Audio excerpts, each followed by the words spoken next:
Taking a look at the Donner DED 200. This is the instruction manual. Obviously, it's the 5 drums, 3 cymbals. The book is relatively straightforward. I didn't really use it to much during construction, but it does help, especially when building the frame here, and especially where the drums go if you're not a drummer. I myself am not a drummer.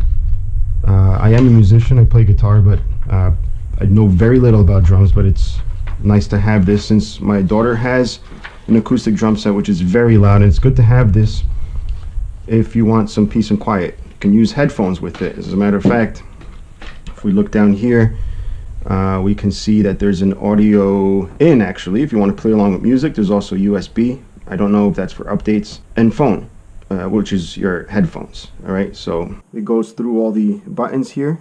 So you understand each and everything that they do. I'm not going to go too much into this booklet here. I'll actually show you guys, but it's very good to have, and all the appendix here with all the different timbers for all the drum sounds. Let's go over what it comes with. It does come with some hardware. You get extra hardware, actually. You get extra turn knobs in case you break them, I guess, or lose them, and extra screws. You also get an Allen key and a handy screwdriver. This came in handy because it's the perfect fitment for all the screws in there, so you don't have to fumble around with different screwdrivers and strip screws.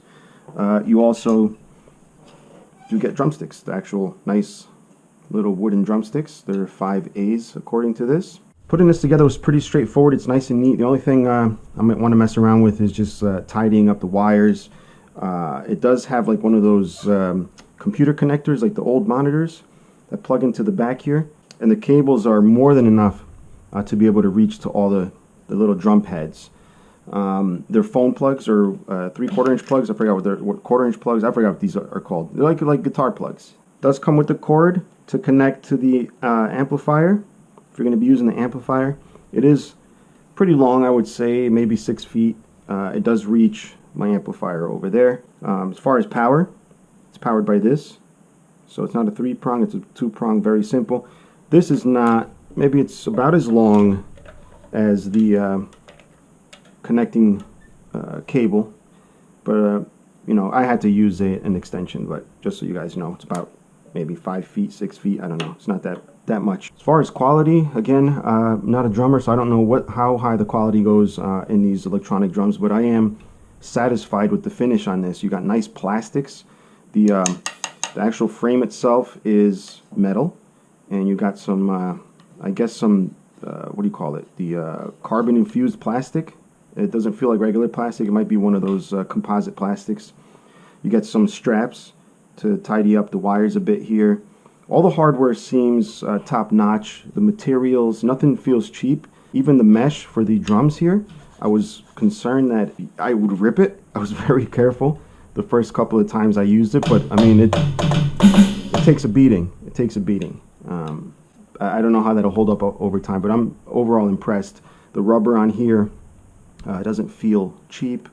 Nothing feels cheap about it, so I'm actually surprised for the price. And the pedals are metal. They actually have chain, the chain linkage there. The springs adjustable, fully adjustable. You even got the pin screws here to keep it dug into the ground. I don't have any, well, I'm on a Grug too. I don't have any issues with it sliding around, but it's good to have those little pin things there to dig into the floor. But metal, I mean, even the hi-hat pedal feels nice. It's got a nice metal pedal. The actual bottoms of the drums are plastic, but I don't see any issues there. But the rims, the thing that you tighten around the heads, they're metal. And this is some sort of mesh. I don't know what it is. It's probably some kind of plastic or nylon, a really fine mesh that's been stretched over really tightly. As far as the little control unit here, you see you get an option for metronome. I'll go ahead and show you that. You do get the time. The time is pretty much how many beats per minute. You get the beat here, so that's the way it's counting off. And then the volume, which is nice, because it tends to get a little annoying if it's playing over the drum sound. But I'll show you how that goes. You will just press play here. Now, since you do hear volume, I am playing through a little Yamaha. I don't know if you can see it back there. So you can use any small amplifier or just use headphones, which is probably the best bet if you live in an apartment. Here, if I click on voice, I get the voice and the kit number.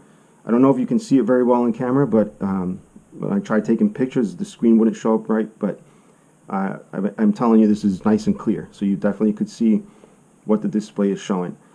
I do notice if I hit drum kit, nothing happens. Unless I go to metronome and press drum kit, it does again say voice. So I think this is probably for a different drum set. But again, the kit number, it's just different types of kits. So we got this one. I'll just show you the snare on this one. And if we go, it's already at 16. So if we go to 1, you can see that it changes. Number 2. Alright, so it goes through all the different ones. I'm going to stick to 1 for now. Obviously, it'll change the sound of the cymbals.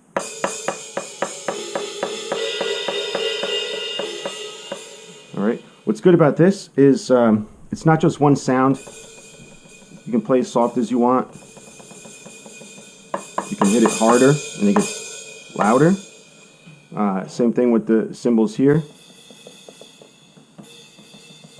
See that? And you can just crash it and touch up here. Same thing with the ride cymbal. If you hit it like this, it does like the crash sound, but it also does the ride cymbal. Again, not an expert on what the cymbals are supposed to sound like or be called.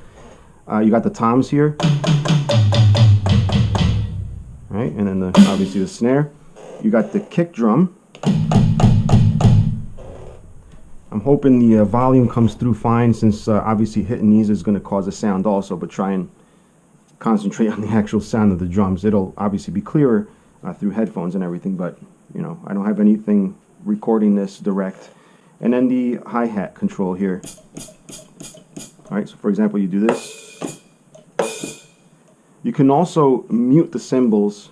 So in other words, if you hit the crash, and you can grab it. If you don't grab it, it just rings out. You can do the same here. Wish I could play you guys a drum solo, but I'm just going to play like a simple beat here.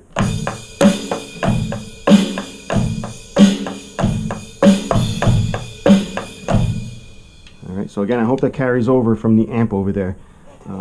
What's great about this is the volume adjustability. I mean, you can turn it up as loud as you want, have it feel like a real drum set, or play through your headphones and feel like you're doing a drum solo in front of 1,000 people.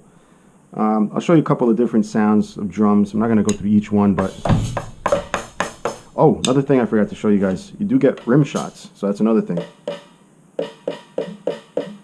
So forgot to show you that. This is the second kit.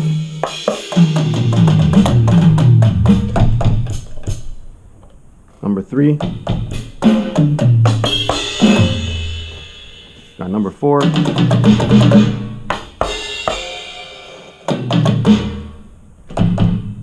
5.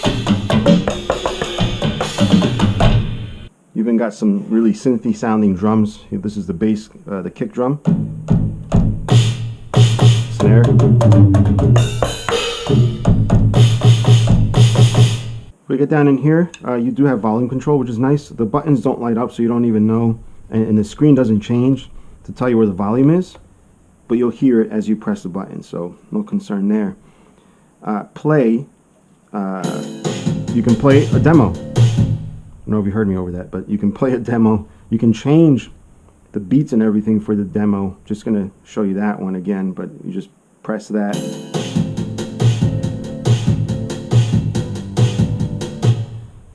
It already has drums playing over, so that's probably just a demo, but I'm sure there's something in here in the setup where maybe it'll play a backing track that you can play drums to. And obviously you can save your presets here, so it's pretty adjustable. I don't really feel the need for anything else, but maybe someone a little more professional in the drumming world would like that. I do play in a band, and the drummer is actually very interested in getting one of these because he does live in an apartment where people complain, so that way he could get a little bit of practice. Now if you are wearing headphones and you're concerned about what kind of noise this makes, that's it. I left out, this bleeds into the next room. You know, even if you hit it hard, it's absorbed. I mean, the drumsticks are louder. Even the kick drum and the hi-hat thing. So yeah, this is a pretty cool set. I'm actually very impressed. Like I said, I did buy my daughter an acoustic drum set, which cost me about the same, maybe a little bit less, but it makes way too much noise. It's a pain in the butt to have to move it around and worry about things wearing out, like cymbals and stuff. I don't know the durability of these things. You know, they have sensors. Sensors do go bad after a while, but so far everything's good. I've had this for about 3 days, and I've been using it every day, so looks like everything's good. Happy with it. I know there's other companies making them similar pricing and everything like that. I can't talk about those because I don't have them, but very happy with this. So, you know, if you want something quiet at home, it's a good way to do it. You can expand the frame. You can adjust it, fully adjustable. Just feels a little tight here because I'm in the living room. But, you know, some adjustability, make it, you know, more personalized for yourself. Yeah, so this will definitely be taking the spot of the acoustic drum set here in the house, just to keep everything quiet. And that's about it.